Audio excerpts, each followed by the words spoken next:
Yahoo minasan, welcome back again with Mr. K di sini. Biar gak bosen sama konten-konten dari One Piece, Mr. K ada sedikit konten selingan ngebahas tentang anime Made in Abyss, The Golden City of the Sourcing atau season kedua dari anime Made in Abyss yang rasanya layak banget buat jadi salah satu anime terbaik yang rilis panjang musim panas 2022. Guys, di season kedua kali ini anime Made in Abyss berfokus melanjutkan perjalanan Rico, Rex, dan Nanachi yang sudah sampai dan siap menjelajahi lapisan ke-6. Well, menariknya, anime Made in Abyss The Golden City of the Sourcing sendiri ya sukses mendapatkan skor yang sangat tinggi. Karena bisa kita cek sendiri di website MyAnimeList kalau di sana anime Made in Abyss The Golden City of Sourcing menyentuh angka 8.82 pada season keduanya. Setelah sempat ngebuat beberapa fans takut kalau season kedua dari animenya ya mungkin bakal bernasib sama seperti anime The Promised Neverland yang memiliki satu musim pertama yang baik. Namun pada season selanjutnya kualitas yang dimiliki pada versi adaptasinya malah jatuh menurun. Makanya melihat season kedua yang menyentuh angka di atas 8,7, maka rasanya anime Made in Abyss season kedua ya mampu membuktikan kualitas kalau adaptasi versi animenya gak digarap dengan sekedar biasa-biasa aja. Nah, lalu setelah sepanjang 11 episode yang udah rilis, karena satu episode terakhir akan memiliki waktu tayang yang hampir sejam, kira-kira fakta apa saja yang terungkap pada season kedua dari animenya guys? Monggo enjoy fakta-fakta menariknya. Pertama, kutukan pada lapisan ke-6. Salah satu daya tarik yang ditawarkan oleh anime Made in Abyss, apalagi kalau bukan kutukan-kutukan yang sudah menanti pada setiap lapisan. Karena seperti yang kita tahu, semakin dalam seorang penjelajah melakukan penyelamatan ke lubang abyss, maka semakin berbahaya juga sebuah kutukan yang menanti di depannya. Menariknya, pada season kedua anime Made in Abyss, perjalanan Rico bersama Rex dan Nanachi akhirnya sampai pada lapisan ke-6. Di mana lapisan itu bisa dianggap sebagai penyelaman terakhir karena selain belum ada seorang pun yang bisa kembali selepas menyentuh lapisan ke-6, alat atau benda yang digunakan sebagai media transportasi agar bisa sampai ke lapisan ke-6 nyatanya tetap terpengaruh oleh kutukan yang ada. Hal ini tentu menimbulkan tanda tanya, lalu akankah Rico, Rex, dan Nanachi nantinya bisa menemukan cara untuk keluar atau kembali dari lapisan ke-6? Sehingga legenda yang mengatakan lapisan ke-6 sebagai tempat penyelaman terakhir bisa dipatahkan. Kedua, Putri Kesepian. Pada setiap lapisannya tentu akan selalu ada banyak hal menarik sekaligus berbahaya yang terjadi di sekeliling lapisan itu.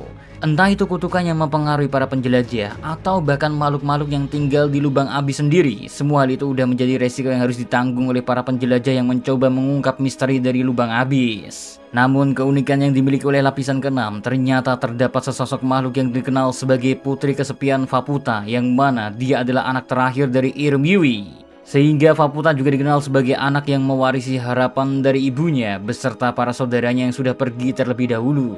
Dan kemampuan yang dimiliki Faputa ini sangatlah berbahaya karena saat pertama kali sampai di lapisan ke-6 saja, rombongan dari Rico yang memiliki keahlian untuk mendeteksi keberadaan seseorang dan memiliki kepintaran untuk membuat jebakan, mereka semua dengan mudahnya bisa disusupi hingga rambut dari Rico dan Nanachi ya bisa terambil sebagian oleh Faputa. Lanjut, fakta yang ketiga, asal-usul desa Ilblue. Guys, jauh sebelum kita sampai ke lapisan ke-6, ada sebuah legenda keberadaan desa pada lapisan ke-6 yang mana pada akhirnya semua itu terungkap pada season kedua dari anime Made in Abyss. Soalnya ternyata memang benar terdapat sebuah desa Narihate bernama desa Ilblue yang meski saat ini desa tersebut bukanlah diisi oleh para manusia, akan tetapi ada sedikit sejarah menarik tentang bagaimana desa Ilblue bisa tercipta pada awalnya. Karena penduduk asli dari desa Ilblue sebenarnya dulunya tetap manusia. Namun karena terungkap kalau air yang mereka anggap bersih pada awalnya, sehingga sumber air untuk minum maupun segala hal pun tergantung pada sumber air itu.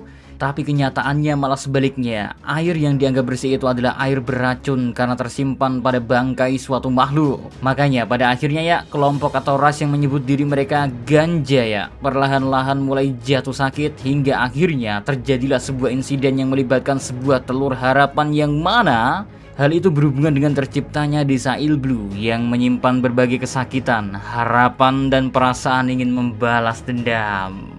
Next, fakta keempat, wujud asli dari peluit putih Rico. Seperti yang kita tahu, Rico saat ini bisa dikategorikan sebagai peluit putih setelah memiliki Prushka bersama dirinya. Namun gak lama setelah mereka berada di lapisan ke-6, Prushka atau peluit milik Rico ya berhasil diambil dan nantinya ditemukan berada di desa Ilblue yang mana ada pada Narihate yang sangat mengerti akan artefak. Di sana Pruska dikatakan masih menyimpan potensi sesungguhnya, yang berarti kekuatan dari peluit milik Riko masihlah menjadi misteri. Sehingga sang pemilik kedai meminta waktu untuk memahat kembali atau merubah sebagian bentuk agar setidaknya meski dia belum mampu mengeluarkan potensi sesungguhnya dari Pruska, namun setidaknya dengan sedikit kemampuan yang dia miliki, dia bisa memberikan suatu perubahan yang mana pada akhirnya nanti kita dikasih lihat kalau kekuatan dari Pruska mampu memberikan efek putih layaknya angin yang menyelimuti seluruh tubuh Rex. Dan kekuatan baru dari Pruska itu pertama kali akan digunakan saat Riko harus berhadapan langsung dengan Faputa yang mencoba menyerang desa. Makanya di momen tersebut ya, Riko akan terlihat sedang meniup peluit putih miliknya. Terakhir, anime Made in Abyss Season 2 bisa dibilang anime paling dark sepanjang musim panas tahun 2022 ini. Memunculkan banyak makhluk-makhluk lucu dan imut. Nyatanya, anime Made in Abyss Season 2 tetaplah menjadi anime yang begitu dark karena begitu banyak hal-hal yang terjadi hingga membuat kita geleng-geleng kepala sendiri. Mulai dari terungkap fakta akan adanya suatu kelompok yang gak memiliki tempat kelahiran sehingga mereka seperti tak tahu arah dan tujuan. Lalu ada juga yang pada awalnya dikelilingi oleh kasih sayang dan rasa hangat, namun karena suatu hal terjadi ya, tiba-tiba saja semuanya berubah 180 derajat dan orang itu malah harus diasingkan atau lebih parahnya dibuang oleh keluarganya sendiri. Puncaknya momen kanibalisme yang juga menjadi salah satu hal yang bisa kita lihat di season keduanya, menambahkan kesan dark yang sangat erat pada anime Made in Abyss Season 2. Makanya buat kalian yang nggak tahu apa-apa, jangan sampai tertipu sama karakter-karakter yang muncul pada anime ini. Karena terlepas dari anak-anak lucu yang muncul di Made in Abyss, terdapat banyak sisi gelap yang coba diangkat. Ya pokoknya itulah tadi 5 fakta yang bisa menambah alasan buat kalian semua untuk lanjut menonton season kedua dari serial Made in Abyss. So, see you again next time. Adios, stay safe everyone. Salam anime.